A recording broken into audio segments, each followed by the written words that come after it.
தருமபுரி மாவட்டம் அரூர் வட்டம் தீர்த்தமலை தீர்த்தகரேஸ்வரர் கோவில் அது.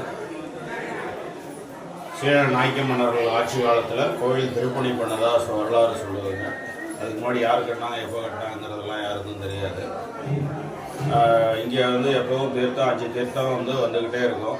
இந்த கோவில் சேர்ந்தது மொத்தம் 11 தீர்த்தம். ராமர் தீர்த்தம் பார்த்திங்கன்னா, ராமர் சிவபூஜை பண்ணுறதுக்கு இங்கே தண்ணி இல்லாததுனால தன்னுடைய அம்புலவன் எடுத்து பாறையில் தொடுத்து அந்த தீர்த்தத்தை கொண்டு சாமி பூஜை பண்ணதாக சொல்கிறாங்க. அடுத்தது முருகருக்காக பார்த்திங்கன்னா குமார தீர்த்தம், அம்பாளுக்காக கௌரி தீர்த்தம், அருணகிரிநாதர் பாடல் பெற்ற ஸ்தலம் இது. பாட்டில் உரைகளை கேட்டு உரைகளைங்கிற திருப்புகள் இங்கே தான் பாலமுருகனுக்காக அருணகிரிநாதர் பாடினார். அகஸ்திய முனிவர் போயிருக்கார். அகஸ்தியருக்காக உருவாக்கப்பட்ட தீர்த்தம் தான் அகஸ்தியர் தீர்த்தம். சூரிய பகவானுக்காக அக்னி தீர்த்தம். வசிஷ்ட முனிவர் இங்கே போயிருக்காரு. அவரால் உருவாக்கப்பட்ட வசிஷ்ட தீர்த்தன்றது உச்சியில் வந்துக்கிட்டே இருக்கும்.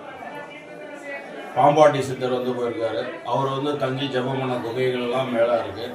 சில நாயக்க மன்னர்கள் தங்கி போன கோட்டைகள் அவங்க பயன்படுத்தின இடம்லாம் பார்த்திங்கன்னா மேலே உச்சியில் இருக்கும். மேலே உச்சியில் உச்சி பிள்ளையார் இருக்கார். அவங்க நாயக்க மன்னர்கள் ஆட்சி காலத்தில் அவங்க சாமி கும்பிட்டு தான் இந்த பக்கம் போருக்கு போவாங்க. அவங்க வழிபட்ட கன்னிமார்கள் சிலர்லாம் மேலே இருக்குது. மற்றபடி இங்கே பார்த்திங்கன்னா கார்த்திகை மாதம் கார்த்திகை தீபம் ஏற்றுவாங்க.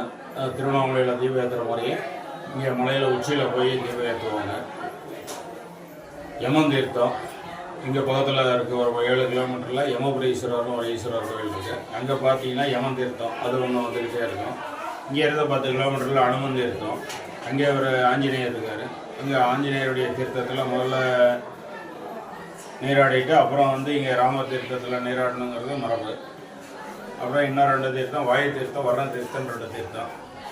பார்த்திங்கன்னா வர்ணீஸ்வரர் கோயில் பக்கத்தில் வாயு தீர்த்தம், வர்ண தீர்த்தம் 2 இருக்குது. தீர்த்தாமலையில் 15 கிலோமீட்டரில் அரூர்னு அரூர்லேயே இருக்குது.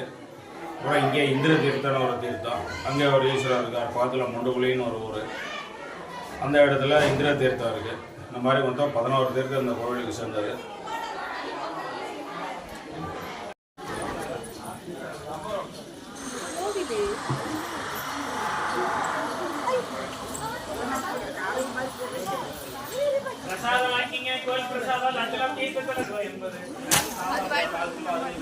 அதுக்கு